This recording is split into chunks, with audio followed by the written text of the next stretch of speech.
하나님 은혜에 감사하는 한 주간 되시기를 축원합니다.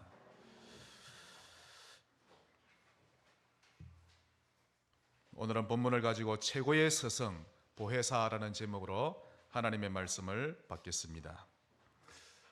좀 전에 우리 차 군사님이 제게 말씀하셨는데 친정 어머니께서 예배드리기 위해 집을 나서시다가 쓰러지셨답니다. 서울 계신데 갈 수가 없죠. 최고의 스승이요 우리를 일으키시는 보혜사 성령께서 역사하실 줄 믿습니다.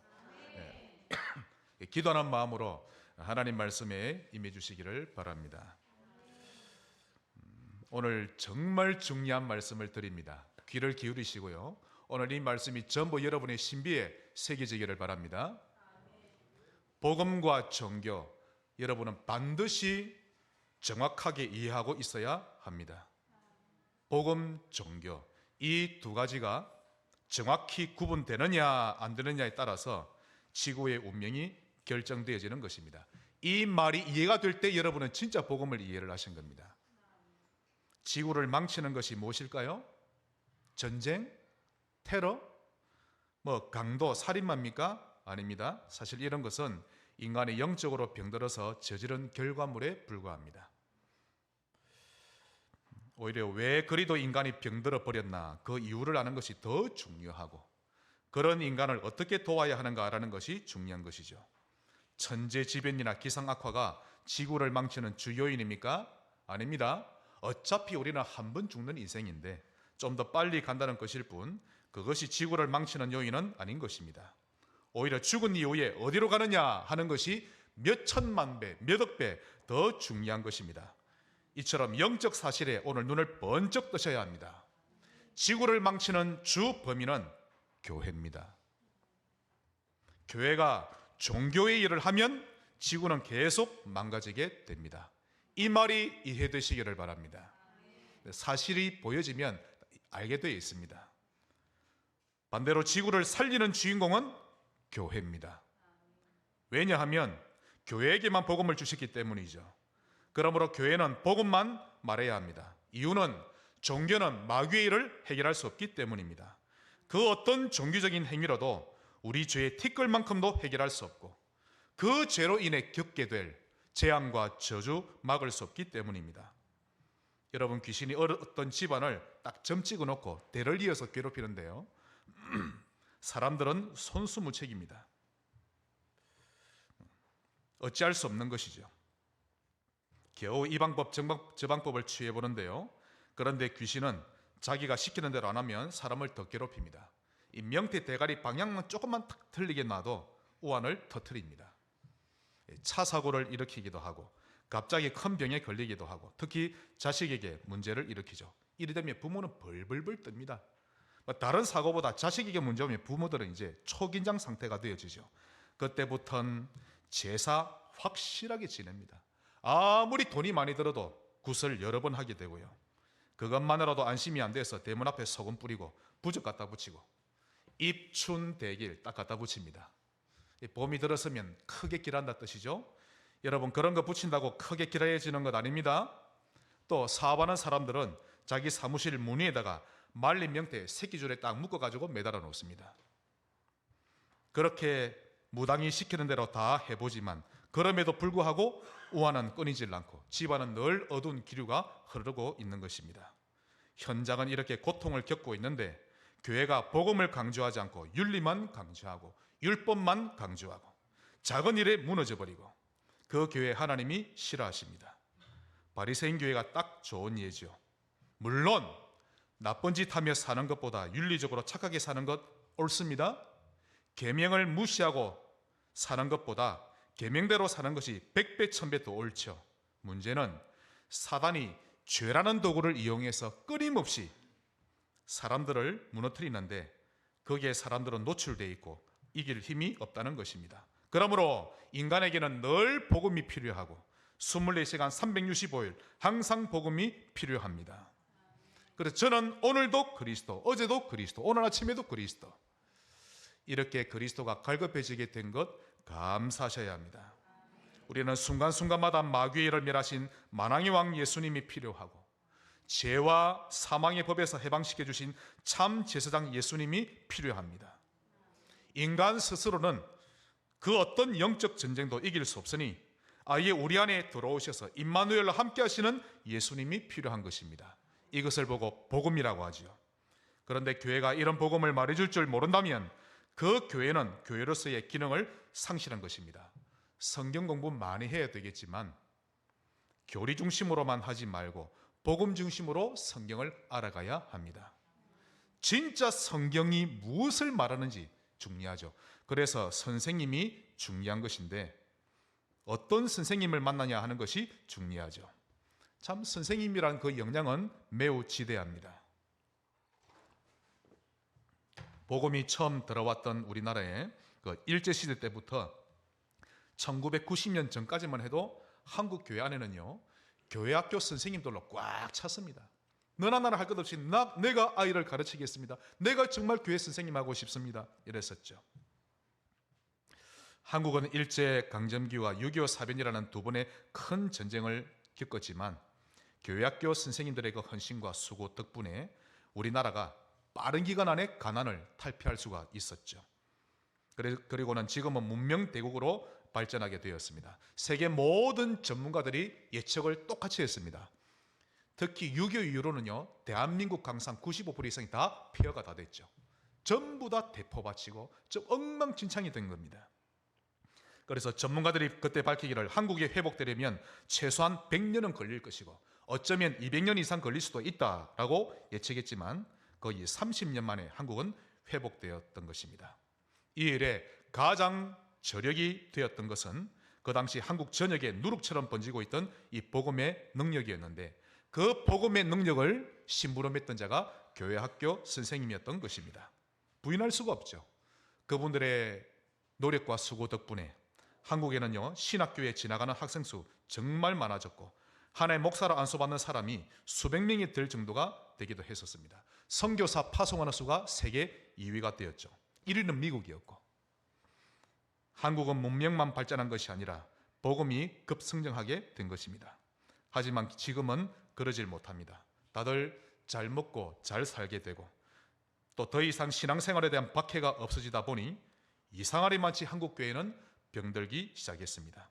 가장 병든 부분이 바로 메시지입니다. 이전에 박해가 있던 시절에는 오직 하나님, 오직 예배, 오직 기도, 오직 전도를 강조하며 자연스럽게 서로 모이기를 힘쓰고 기쁨으로 이겨냈었는데 점점 여유로워지고 자유로워지자 오직 하나님이 그냥 하나님으로 되고 오직 예배가 귀찮은 예배가 되기 시작했던 것입니다.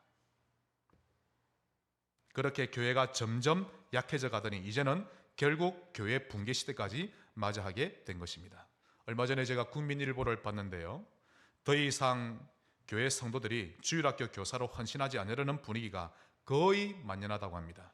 그래서 매년 연말이 되면 다음 해에 헌신할 교사가 너무 없어서 이제는 돈을 주고 모집하는 교회까지 생겨나고 있다고 합니다.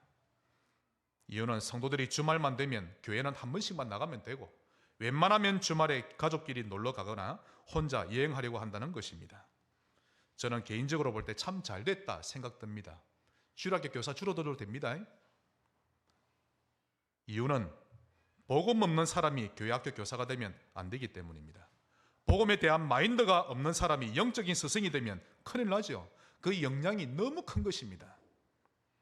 아무리 부족해도 괜찮고 아무리 못 배웠어도 괜찮습니다. 오직 그리스도 되는 자, 오직 교회 살려야 한다. 이걸 잘 아는 신자라면 그는 주일학교 교사로서 충분하고도 남는 것입니다. 갈수록 진짜와 가짜가 구분되어지는 것이죠. 성지교회는요, 많이 성도가 없어도 되고 많이 늘어나도 되고 결국 이 교회가 존재하는 이유는 오직 그리스도의 바톤을 이어주기 위함입니다. 복음화 때문이죠. 우리의 목표는 후대를 살려서 세계복음하려는 것이지 교인 수를 부풀리려 하는 것은 아니기 때문입니다. 그러므로 아무리 교회에 위기가 왔을지라도 하나님은 복음화 사역을 계속해 나가실 것입니다. 아무리 사람이 없는 것 같아도 복음을 사랑하는 칠천제자 숨겨져 있을 것이니 우리는 오직 복음하면서 세계복음화를 향해 달려가기만 하면 되는 것입니다. 오늘은 스승의 주일입니다. 지난주 우리 말씀 봤죠? 부모와 자식 간의 관계도 하나님이 제정하셨던 것처럼 스승이라는 그 위치도 하나님이 제정하신 것인데, 스승과의 관계를 통해 오늘 하나님과의 관계 꼭 재정립하시기를 바랍니다. 그렇다면 과연 누가 진정한 스승입니까? 본론 첫 번째로 보혜사이십니다. 한번 따라합시다. 보혜사. 영어로 보니까 컴포터, 즉 위로자, 또는 여기저기 보니까요 변호하는 자, 지원자 다 나오는데, 다시 말씀드리면 우리를 위로하는 상담자요, 우리가 정죄받지 않도록, 감옥 가지 않도록 변호사처럼 변호해주는 스승을 보혜사라고 합니다. 그런데 먼저 첫 번째로 첫 보혜사입니다. 그분이 예수 그리스도이십니다. 자, 예수 그리스도의 이름을 자세히 한번 보십시다. 먼저 예수, 마태복음 1장 21절, 하나님이 이미 우리에게 알려주셨죠. 아들을 낳으리니 이름을 예수라 하라. 이는 그가 자기 백성을 그들의 죄에서 구원할 자이심이라 하니라. 즉 예수라는 이름은 구원자라는 뜻입니다. 우리를 구원하시겠다는 거죠. 원래 하나님은 이름이 없습니다. 당신 스스로가 이름을 정하신 겁니다. 그리스도, 이것은 기름 부음을 받은 자라는 뜻인데, 직분자 중에 왕, 제사장, 선지자를 세울 때 머리에 기름을 붓고는 직무를 대행하게 하셨죠. 즉 귀신 문제, 죄와 저주 문제, 지옥 문제를 전부 다 해결하신 분이 첫 보혜사이십니다. 다시 말씀드립니다. 원래 하나님은 이름이 없습니다. 우리를 위해서 하나님이 자신이 직접 이름을 친히 만드신 것인데, 이름 만드실 때 그분이 어떤 일을 행하실지 거기에 맞게 이름을 지으셨던 것입니다. 즉 구원자, 기름 부음 받은 자, 우리 인류의 모든 문제를 해결하신 분이죠. 그러므로 이름만 봐도 완벽한 구원자요, 완벽한 보혜사이심을 알 수 있는 것입니다. 예수 그리스도는 우리에게 최고의 스승이시요 최고의 망대가 되십니다. 두 번째, 또 다른 보혜사. 이걸 알려면 요한복음 14장 16절을 보셔야 합니다. 내가 지금 예수님이죠. 내가 아버지께 구하겠으니 그가 또 다른 보혜사를 너희에게 주사 영원토록 너희와 함께 있게 하리니. 자, 예수님이 이 땅에 계실 때는 하나님이지만 육을 입고 계셨죠. 그래서 팔레스타인 지역에 있는 사람들만, 또 주님과 함께 사는 제자만 주님과 함께 거합니다. 그러나 주님이 성천하시고 다시 또 다른 보혜사를 보내시는데, 성령은 완전히 영이십니다. 그분은 그분을 원하는 모든 자에게 5대양 6대주 장소 가릴 것 없이 하나님이 함께 하십니다. 이해되시죠? 자, 여기에 또 다른 보혜사 되어 있는데요, 또 다른, 이것과 이것이 다른 것처럼 이 다르다는 게 아닙니다. 이거는 헤테로스, 서로 질적으로 모양도 능력도 다르다는 뜻이고, 요 종이와 요 종이는 똑같습니다. 그렇죠? 똑같은데 또 다른, 사과가 똑같은데 나 이 사과 먹고 또 다른 사과 먹을래. 똑같은데 능력이 똑같고, 우리를 사랑하는 사랑도 똑같고, 하나님의 심이 똑같고, 위대하심이 똑같고, 또 다른 보혜사를 주사 영원토록 너희와 함께 있게 하리니. 이분이 바로 성령 하나님이십니다. 성령은 인격적인 하나님이십니다. 한번 따라합시다. 인격적이시다. 자, 그러므로 여러분이 인격적으로 마음을 열고 모셔드릴 때 기뻐하며 들어오셔서 관여하시고 역사하십니다. 죽은 시체에게는 인격이란 게 없죠. 죽은 시체를 두고 아무리 칭찬을 해도 기뻐할 줄 모르고, 아무리 욕을 해도 기분 나빠할 줄 모르는 것입니다. 그러므로 인격적이다라는 말은 지정의를 가지고 있다는 뜻입니다. 즉 지식, 감정, 의지를 가지고 있는 것이죠. 먼저 고린도전서 2장 10절, 오직 하나님이 성령으로 이것을 우리에게 보이셨으니 성령은 모든 것 곧 하나님의 깊은 것까지도 통달하시느니라. 무궁무진한 지식과 지혜를 가지고 계신 분이십니다. 에베소서 4장 30절, 하나님의 성령을 근심하게 하지 말라. 그 안에서 너희가 구원의 날까지 인치심을 받았느니라. 성령은 우리처럼 기뻐하거나 근심하기도 하시는데, 이렇게 감정을 가지고 계신 하나님이십니다. 사도행전 16장 6절에서 7절, 성령이 아시아에서 말씀을 전하지 못하게 하시거늘 그들이 부르기아와 갈라디아 땅으로 다니가 무시 앞에 이르러 비두니아로 가고자 애쓰되 예수의 영이 성령이십니다. 성령이 허락하지 아니하시는지라. 바울이 아시아에 가서 전도하려고 했는데 성령이 막으셨습니다. 그래도 바울이 하나님의 음성이 아닌가? 그래도 아시아에 가려고 했죠. 한 번 더 예수의 영이 즉 성령께서 허락하지 않으셨는데 이처럼 의지를 가지고 역사하시는 하나님이십니다. 그러므로 성령님은 어떤 기운이나 에너지 같은 추상적인 존재가 아닙니다. 실존하시는 창조주 하나님이십니다. 그러므로 이분을 있는 듯 없는 듯 여기지 마세요. 지금도 살아계신 하나님이시여 여러분의 생사화복을 주관하시는 하나님으로 인정하고 모셔드릴 줄 아셔야 합니다. 우리가 육신의 아버지를 또 앞에 두고 없는 듯이 전혀 대화도 안 하고 눈빛도 안 마주치고 아버지는 뭐라고 말씀하시는데 전혀 안 들리는 것처럼 여기고 귀뚱으로 다 여겨버리고 하면 그것만큼 불효가 어디 있습니까? 하나님은 분명히 살아 역사하시는 하나님이신데 그 하나님을 추상적인 존재로만 알고 내가 힘들 때 위라는 존재로만 알고 아닙니다. 하나님은 살아계신 하나님이십니다. 천지 만물을 주관하시는 하나님이시고요. 그러므로 성령님을 인격적으로 대하고 모실 줄 알아야 합니다. 자, 그러면 성령님이 하시는 일은 무엇입니까? 첫째로 우리를 하나님의 자녀로 태어나게 하십니다. 우리가 공기 없이는 살 수 없는 것처럼 성령님 없이는 절대 영적으로 태어나지 못합니다. 여러분이 구원받은 것 성령의 역사입니다. 로마서 8장 2절 이는 그리스도 예수 안에 있는 생명의 성령의 법이 죄와 사망의 법에서 너를 해방하였습니다. 예배당에 다닌다고 구원받는 것 아닙니다. 예수를 구주로 믿고 성령이 마음속에 들어오셔야 구원을 받는 것이고 그때 운명이 바뀌는 것입니다. 고린도후서 1장 22절 그가 또한 우리에게 인치시고 도장 찍었단 말이죠. 보증으로 우리 마음에 성령을 주셨느니라. 영접 기도할 때 우리가 부른 이름은 예수 이름인데 우리 안에 들어오신 분은 성령님이십니다. 즉 성령은 그리스도의 영이시요 제3위 하나님이십니다. 어쨌든 성령께서 우리를 하나님의 자녀로 태어나게 하십니다. 둘째로 성령님은 우리 인생을 완벽하게 인도하며 도우십니다. 하나님은 우리를 인도하십니다. 그리고는 도우십니다. 기도도 전도도 사회생활도 인도해 가시는데 성령이 도우셔야 이 모든 것이 가능해집니다. 성령이 돕지 않으시면 한계가 오고 실패하게 되죠. 자, 어로 인사합시다. 성령의 인도를 누립시다.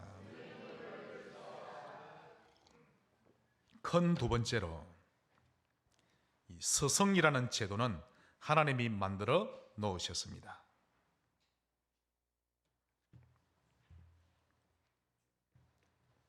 그래서 하나님이 성령님도 예수님도 보혜사라는 별명을 우리에게 주신 것입니다. 하나님이 천지를 만드실 때 그 속에 제도와 원리를 딱 심어 넣으셨죠. 지난주 말씀이 너무 중요합니다. 하나님은 헛되이 만드신 게 하나도 없습니다. 모든 세상 만물 돌아가는 이치와 제도 원리가 하나님의 무언가의 뜻을 밝히고 있습니다. 유교에서 밝히는 윤리도 다른 종교에서 말하는 윤리도 전부 성경에서 나온 것입니다. 춘향전도 또 신봉사, 심청전 이야기도 다 하나님의 뜻이 들어있는 것입니다. 부모를 공경하라, 서로 사랑하라, 전부 다 하나님의 의미가 들어있는 것입니다. 먼저 첫째로 어떤 원리가 있습니까? 부모와 자식 사이의 원리. 지난주에 살펴봤죠? 부모는 자식을 낳고 사랑으로 양육해야 하고 자식은 부모에게 순종하며 공경해야 합니다.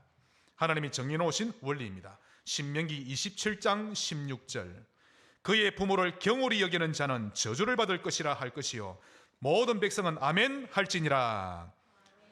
여러분 신명기는요 광야 40년 광야 생활을 끝내고 이제 가나안 땅 앞에 가서 직진해 주신 말씀인데 이제 곧 가나안 땅에 들어갈 것인데 거기서 어떻게 살아야 하는가 한 번 더 하나님이 공지시키는 내용인 것입니다. 그런데 그때 하나님이 유독 부모와 자식과의 관계를 한 번 더 강조하십니다. 얼마나 많이 강조하는지 모릅니다. 한번 성경 읽어보세요. 그때 부모를 경홀히 여기는 자는 부모를 무시하는 자, 부모에게 함부로 소리를 치는 자, 부모를 가벼이 여기는 자는 큰 죄라 하시면서 이 말씀에 온 백성은 아멘할지어다 라고 명령하십니다. 아멘하시기 바랍니다. 부모를 잘 섬기세요. 가볍게 얘기하지 마세요. 함부로 소리치지 마세요. 나하고 뜻이 안 맞다고 함부로 소리치면 안 됩니다. 가면 갈수록 소리치죠. 자녀들은 웬만하면 반말하지 마세요. 계속 말하고 있죠? 왜냐하면 말이 그 사람의 인격되고 부모를 친구로 동급으로 딱 여기기 때문에 잘 안 되니까 집에서 나갈 때만이라도 회사 다녀오겠습니다. 학교 다녀오겠습니다. 어느 날 딸이 갔다 올게. 아닙니다, 여러분. 나 간다. 아닙니다. 다녀오겠습니다. 자, 우리 랩런더들 따라합시다. 다녀오겠습니다. 인사하기 싫습니까? 부모님을 존경할 줄 아셔야 돼요. 이게 하나님이 만들어 놓으신 원리고요. 두 번째, 통치자와 통치받는 자 사이의 제도입니다. 하나님은 모든 사회에 위아래를 만드셨죠. 다스리는 자와 다스림을 받는 자도 하나님이 만드셨습니다. 에베소서 6장 9절 상전들아, 즉 통치자들아, 너희도 그들에게 이와 같이 하고 위협을 그치라. 이는 그들과 너희의 상전이 하늘에 계시고 그에게는 사람을 외모로 취하는 일이 없는 줄 너희가 알미라. 이 통치자들을 향한 하나님의 명령인데요, 모든 상전들은 자기들 위에 하나님이 계심을 반드시 기억하라는 뜻입니다. 그러면서 위협을 그치고 사람을 외모로 취하지 말아야 하는 것입니다. 이뿐만 아닙니다. 로마서 13장 3절 다스리는 자들은 선한 일에 대하여 두려움이 되지 않고 악한 일에 대하여 되나니 네가 권세를 두려워하지 아니하려느냐. 선을 행하라. 그리하면 그에게 칭찬을 받으리라. 상전일수록, 다스리는 자일수록 악을 행하지 말고 선을 행할 줄 알아야 하는 것입니다.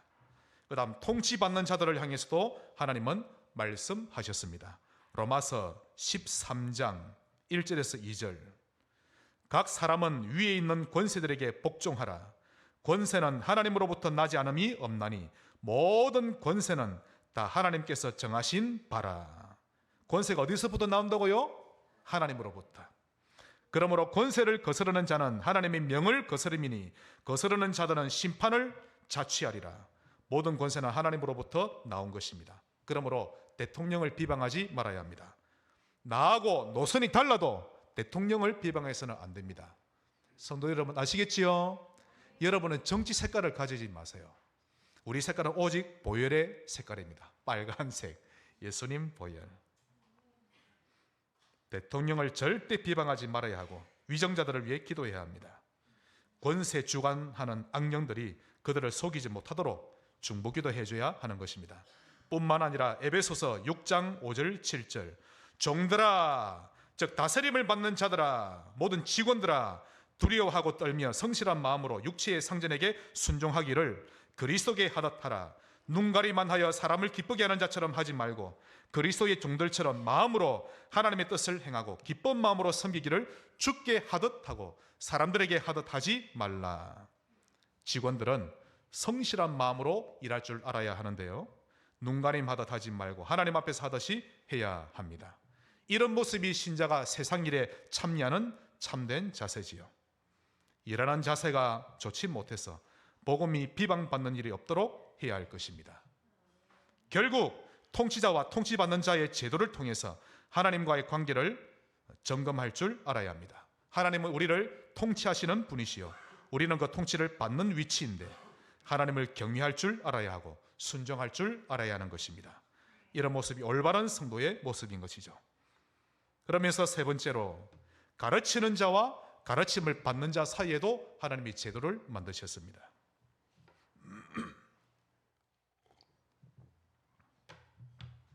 가르치는 자는 성경에서 가르치는다라고 할 때는 물론 학교에 스승님도 계시겠지만 우리가 교회적으로 볼 때 영적 지도자, 즉 목회자와 주일학교 선생님들을 일컫는 것입니다. 또 여러분에게 복음을 전해주는 전도자가 가르치는 자죠. 이들을 향한 하나님의 명령입니다. 베드로전서 5장 2, 3절 너희 중에 있는 하나님의 양무리를 치되 억지로 하지 말고 하나님의 뜻을 따라 자원함으로 하며 더러운 이득을 위하여 하지 말고 기꺼이 하며 맡은 자들에게 주장하는 자세를 하지 말고 양무리의 본이 되라. 억지로 하지 말고 자원함으로 하고 감사함으로 하시길 바랍니다. 또한 늘 주장하기만 하기보다 본이 되어라 라고 말씀하고 계십니다. 그러므로 영적으로 지도하는 위치에 있는 자들이 반드시 기억해야 될 것, 가장 중요한 부분이 있는데요. 그것이 바로 요한복음 21장 17절입니다. 세 번째 이르시되 요한의 아들 시몬아 네가 나를 사랑하느냐 하시니 주께서 세 번째 네가 나를 사랑하느냐 하심으로 베드로가 근심하여 이르되 주님 모든 것을 아시오매 내가 주님을 사랑하는 줄을 주님께서 아시나이다. 예수께서 이르시되 내 양을 먹이라. 주님을 사랑하는 지도자가 되시길 바랍니다. 베드로는 부족한 게 많은 사람인데 주님을 진정 사랑하니 하나님이 쓰셨던 것입니다. 하나님을 사랑하는 자, 사랑하는 교사 되셔야 합니다. 이런 교사에게 하나님은 상을 주시는데요. 베드로전서 5장 4절 그리하면 목자장이 나타나실 때에 시들지 아니하는 영광의 관을 얻으리라. 이걸 저는 사모합니다. 천국에 가서 면류관도 못 받고 천국을 힘없이 어정 이리 댕기면 부끄럽겠죠? 딱 관을 쓰고 또 주님께 던져드리며 예배하고 그럼 순식간에 또 딱 관이 생깁니다.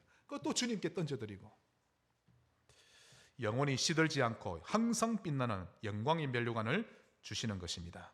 그러면 가르침을 받는 자들은 어떤 자세를 취해야 할까요?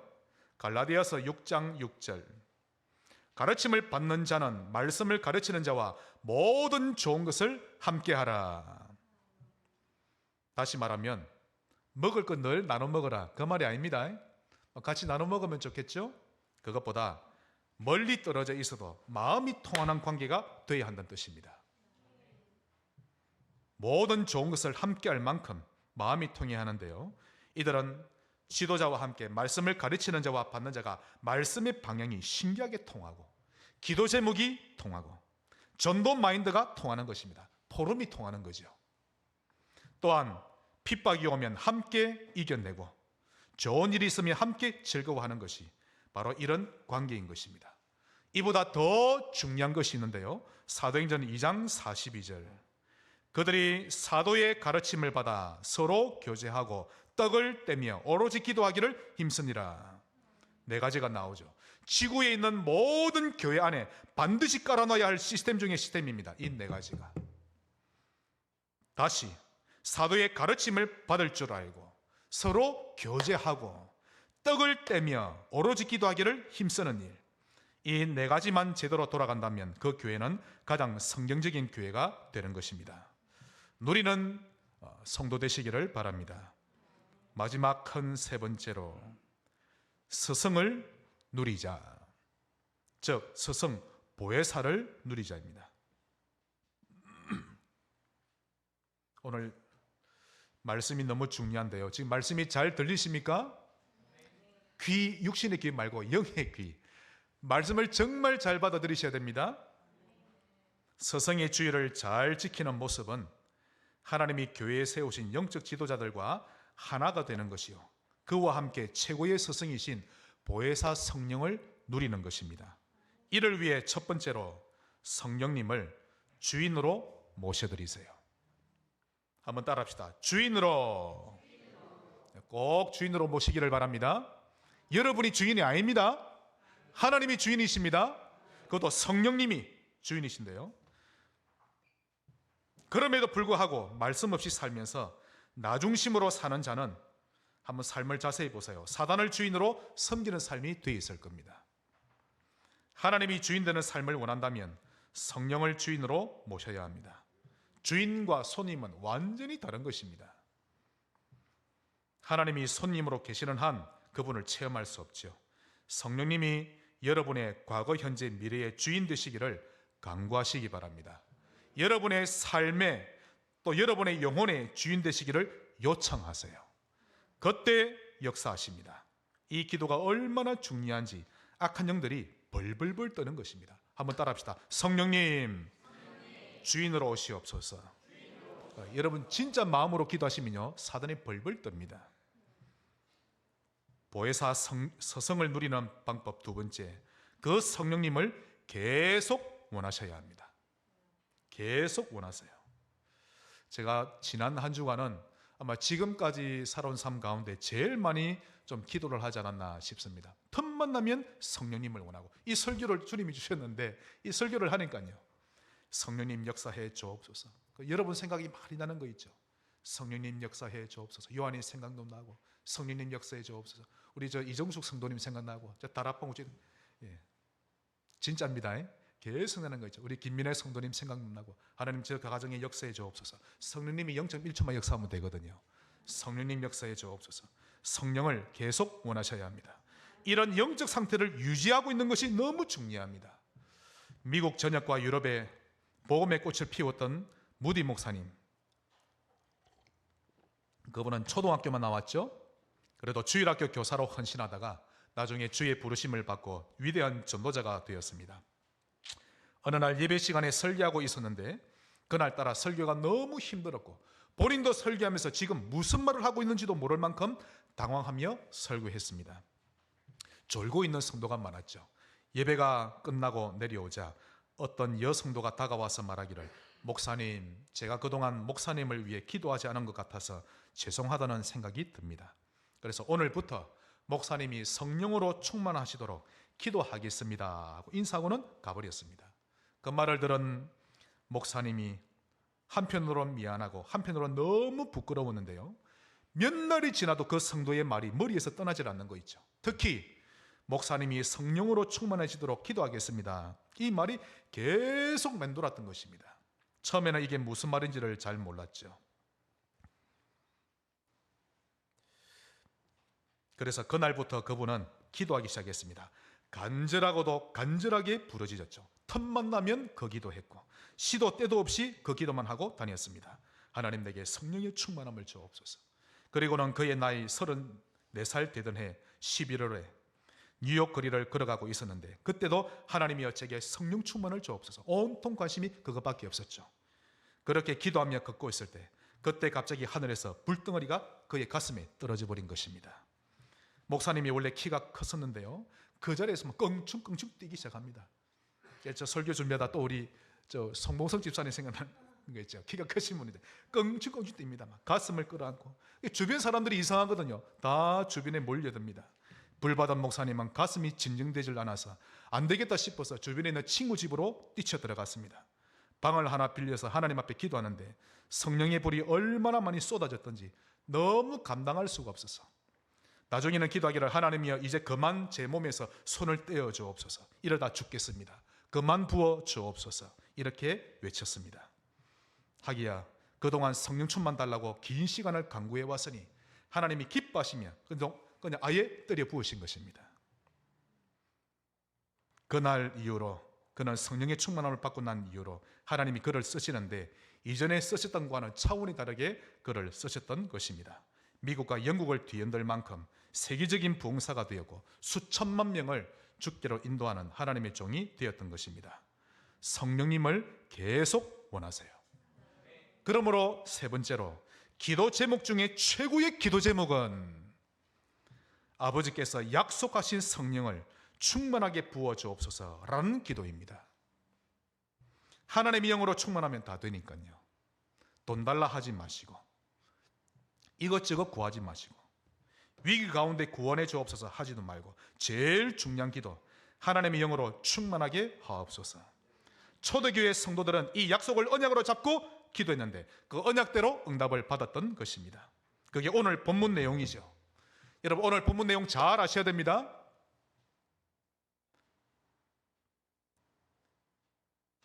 예수님이 제자들에게 말씀하셨습니다. 마지막으로 떠나시기 전에 내가 가고 나면 예루살렘에 피바람 불 것이다, 박해 일어날 것인데 어디로 도망가지 말고 아버지가 약속하신 성령 주실 것이니 그거 기다려라.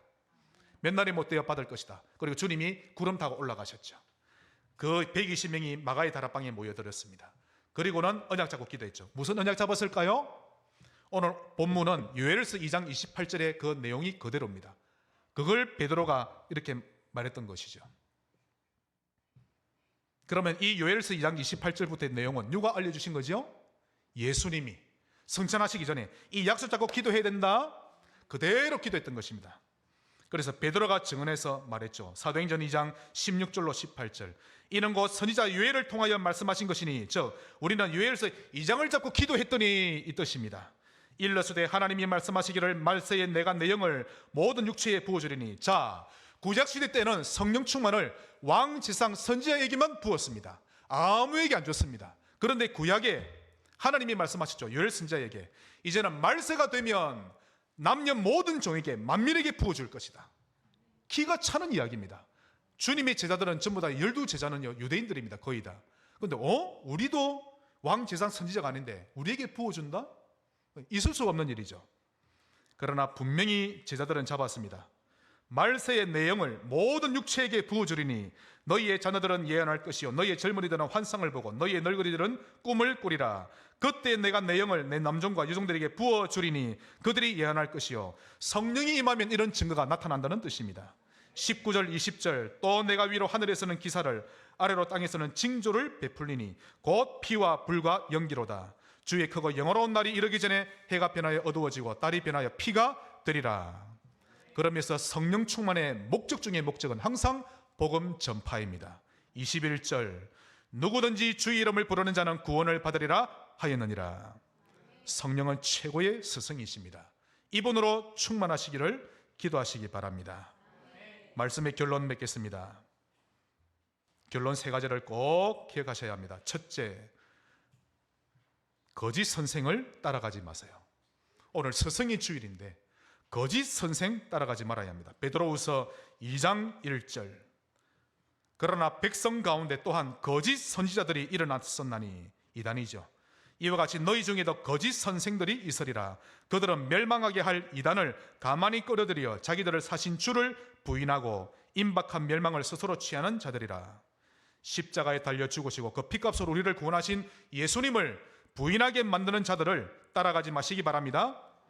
오직 예수하는 곳을 가셔야 합니다. 두 번째, 맹인 선생이 되지 마세요. 저를 비롯해서 우리 모든 선생님 되시는 분들, 가르치는 자가 되시는 분들, 맹인 선생 되지 마시기 바랍니다. 디모데전서 1장 7절 율법의 선생 되리하나 자기가 말하는 것이나 자기가 확정하는 것도 깨닫지 못하는도다. 바리새인들처럼 율법의 선생 되지 마시기 바랍니다. 자기도 말하면서 이게 무슨 말인지를 모릅니다. 누가복음 6장 39절 주님이 말씀하셨죠. 또 비유로 말씀하시되 맹인이 맹인을 인도할 수 있느냐? 이 맹인은 지금 바리새인을 향해 말씀하는 겁니다. 맹인이 맹인을 인도할 수 있느냐? 둘이 다 구덩이에 빠지지 아니하겠느냐? 가르치는 자나 가르침을 받는 자 모두 망하는 꼴이 되는 것입니다. 그러므로 율법주의 선생이 되지 말고 신비주의 선생이 되지 말며 특히 잔머리 굴리는 인본주의 선생, 나중심으로 사는 인본주의 선생 되지 말고 오직 복음 선생이 되시기를 바랍니다. 마지막 큰 세 번째로 망대 선생, 망대 스승 되시기를 주의 이름으로 축복합니다. 즉 복음으로 환경을 뛰어넘을 줄 알게 해주고 오히려 그 환경을 누리게 해줄 망대 스승이 너무 필요합니다. 이 시대는요 많은 사람들이 현실만 쳐다보며 살고 있습니다.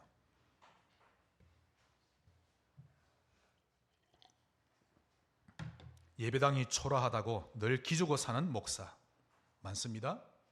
자기 집이 가난하다고 집을 보여주지 못하겠고 또 집이 너무 가난하니 자기는 가망이 없다면서 미래를 꿈꾸지 않고 사는 아이들, 리무진 같은 비싼 차, 또 고급 승용차를 타고 다니면 행복할 것 같다고 여기는 사람, 그래서 그런 좋은 차 타고 다니는 사람들을 부러워하기만 하며 자신의 처지를 비관하며 사는 사람, 이렇게 늘 현실만 쳐다보며 기운 빠진 사람 많은데요, 이들에게 최고의 스승 보혜사를 소개해주는 망대 스승이 되시기를 바랍니다.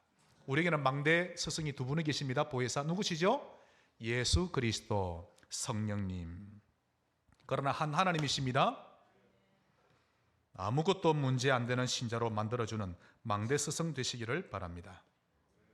어떤 회사에 예쁜 여직원이 하나 있었는데요, 대부분의 사람들은 상대방이 갑자기 이상한 말을 하거나 화를 내면 요즘 이렇게 반응하죠. 왜 저래? 미쳤나? 이렇게 무시하듯이 반응하죠. 그런데 그 여직원은 부장이 소리를 치면요, 다른 사람은 뭐 욕을 하고 듣는 둥 마는 둥뭐 눈꼬리 내리고 그러는데, 이 여직원은 부장님 왜 그러세요? 무슨 일 있으세요? 이렇게 오히려 그 부장을 위로하고 이해해주려 한다고 합니다. 그러다 보니 사태가 더 심각해질 일도 금세 사그라져 버리는데요, 주변 사람들로부터 귀여움도 받고 인정도 받고 있다고 하는데, 뭐 어째서 그런가 했더니 그녀가 어릴 때 집이 갑자기 너무 어려워졌다고 합니다. 집은 이미 넘어가고 쫓겨날 정도였는데, 남은 돈도 하나도 없는 상황이었는데, 어느 날 아버지가 1,000만 원을 벌어오더랍니다.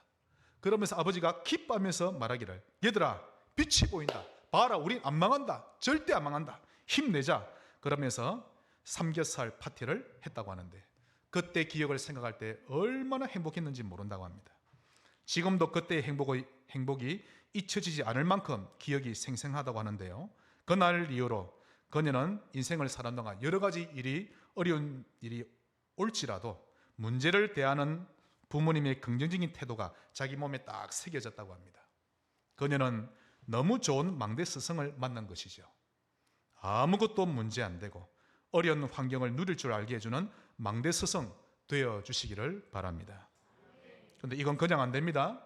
뭐 아무것도 없으면서 그냥 객기를 부르라는 말이 아니죠. 우리 안에 계신 망대 스승을 누릴 줄 알아야 한다는 뜻입니다. 보혜사, 즉 모든 문제 해결하신 보혜사, 다 이루신 보혜사, 아무것도 문제되지 않는 보혜사가 계시는 것입니다.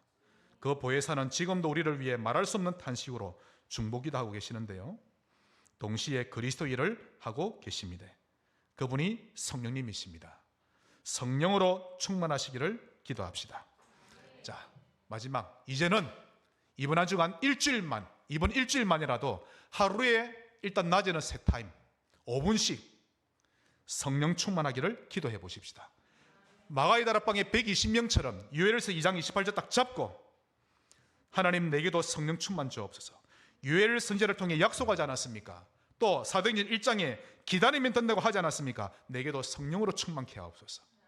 하루에 세 타임 5분씩만 성령 충만 위해 기도하고, 밤에 잠들면서 성령 충만을 달라고 무디 목사님처럼 그렇게 누려보시기를 주의 이름으로 축원합니다. 하나님 감사합니다. 보혜사이신 성령 하나님을 우리의 주인으로 망대로 모셔드립니다. 역사해 주옵소서. 예수 그리스도 이름으로 기도하옵나이다. 아멘.